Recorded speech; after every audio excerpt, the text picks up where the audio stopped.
మామూలుగా defence round up లోని weapon అనే ఒక సెగ్మెంట్ లో గిరిధర్ గారు అనేక రకాల వెపన్స్ కానివ్వండి, లేకపోతే ఆ వెపన్స్ ని కౌంటర్ చేసే టెక్నాలజీ కానివ్వండి, ఇలాంటివి ఎన్నో అంశాల గురించి గిరిధర్ గారు చెప్తూ వచ్చారు.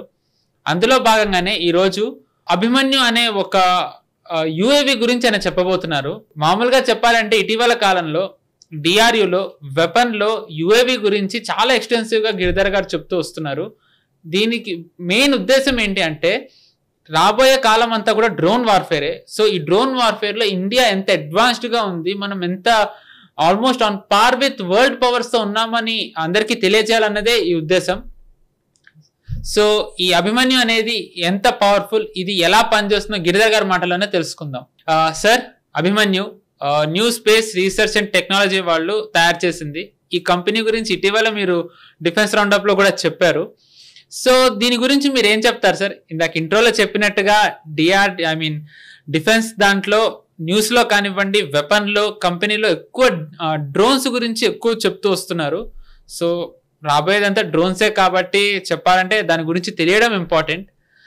సో అందులో భాగంగానే అభిమన్యు అన్వేల్ చేశారు రీసెంట్లీ. దీని గురించి మీరు ఏం చెప్తారు సార్? అంటే మనకు జనరల్గా డ్రోన్స్ అంటే కనుక మనకు పెళ్లిళ్లలో బర్త్డే పార్టీల్లో పైన తిరిగే డ్రోన్ అంటే అదే డ్రోన్ అని చాలా మంది అనుకుంటుంటారు. డ్రోన్ అనేది చాలా జెనరిక్ టర్మ్.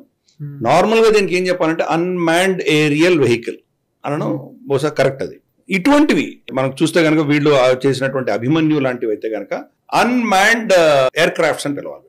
చాలా పెద్దది, ఇది చిన్నది కాదు. ఆఫ్ కోర్స్ బైరాట్కర్ లాంటి అంత పవర్ఫుల్ ఉన్నటువంటి కాకపోవచ్చు, కానీ బట్ దీని కెపాసిటీ దీనికి ఉన్నది. దీన్ని తయారు చేసింది ఎందుకంటే కనుక లాయల్ వింగ్ మెన్ అని దీనికి పేరు పెట్టారు. అంటే ఆకాశంలో తిరుగుతున్నటువంటి మ్యాన్డ్ ఎయిర్ క్రాఫ్ట్స్ కి అడిషనల్ సపోర్ట్ ఇస్తుంది. ఇంటెలిజెన్స్, సర్వేలెన్స్, రికగ్నైసెన్స్ ఇది చేసేటువంటి కేపబిలిటీ దీనికి ఉంటుంది. కాబట్టి దీన్ని లాంచ్ చేసిన తర్వాత రమారమి 1000 కిలోమీటర్ల పరిధిలో ఇది తిరిగి ప్లస్ అక్కడి నుంచి ఇంకొక 500-600 కిలోమీటర్ల దూరంలో చూడగలదు, ఏం జరుగుతుంది మొత్తం ఇన్ఫర్మేషన్ ఇవ్వగలదు. అది ఈ యొక్క పైన ఆకాశంలో తిరుగుతున్నటువంటి మేజర్ ఎయిర్ క్రాఫ్ట్స్, మనకు మిగ్గులు కావచ్చు, సుకోయిలు కావచ్చు, లేదా మనకు తేజస్సులు కావచ్చు, మిరాజులు కావచ్చు, ఏమేమి వెళ్తున్నాయి వాటితోటి మాట్లాడుతుంటుంది. సో అడిషనల్ ఇన్ఫర్మేషన్ ఇస్తుంది. సో మనకు శాటిలైట్ నుంచి రావడానికో లేదా గ్రౌండ్ రెడార్సో, నేత్ర వీటి నుంచి వచ్చే లేటెన్సీస్ కొంత ఉండొచ్చు, కానీ ఇక్కడ కరెక్ట్ పర్ఫెక్ట్ వీళ్ళకి ఇమ్మీడియట్ సిచ్యుయేషన్ అవేర్నెస్ ఈ ఎయిర్ క్రాఫ్ట్స్కి ఇవ్వగలవు.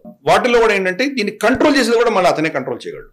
లాంచ్ ఎక్కడి నుంచి రావచ్చు, కానీ దాని యొక్క కంట్రోల్ మెనూవరింగ్, ఇక్కడి నుంచి రైట్ తిరుగు లెఫ్ట్ తిరుగు ఎక్కడికి వెళ్ళాలో మొత్తం అంతా కూడా అతను కంట్రోల్ చేయగలడు. తనకు ఏ ఏరియాలో తనకి అడిషనల్ ఇన్ఫర్మేషన్ కావాలో ఆ అడిషనల్ ఏరియాకి పంపించవచ్చు. సపోజ్ అది కనుక కంటెస్టెడ్ ఎయిర్ స్పేస్ ఉంటుంది. కంటెస్టెడ్ ఎయిర్ స్పేస్ అంటే దీంట్లో ఇద్దరు ఉన్నారు కాబట్టి దీంట్లో ఎవరు కంప్లీట్ ఆధిపత్యం ఉంది అని చెప్పలేనటువంటి ఎయిర్ స్పేస్ ని కంటెస్టెడ్ ఎయిర్ స్పేస్ అంటారు.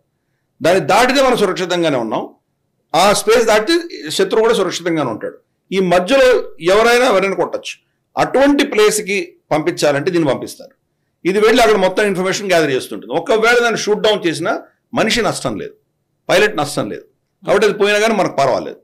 అటువంటి కంటెస్టెడ్ టెరిటరీలో దీన్ని పంపిస్తారు. కంటెస్టెడ్ టెరిటరీలోకి వెళ్ళి ఇన్ఫర్మేషన్ ఇస్తుంది. దాని ఆధారంగా తను ఏమైనా రియాక్ట్ అవ్వచ్చు.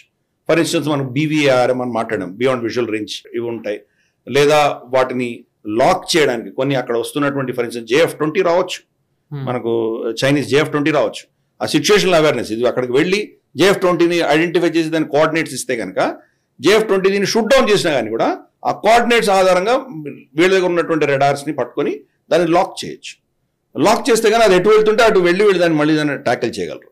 కాబట్టి దానికి ఒక అడిషనల్ సపోర్ట్ ఇస్తుంది. కాబట్టి దీన్ని లాయల్ వింగ్ మెన్ అని పేరు పెట్టారు. దీనికి అఫ్ కోర్స్ ఈ కంపెనీ ఏదైతే ఉందో వాళ్ళు దాన్ని అభిమన్యు అని పేరు పెట్టారు.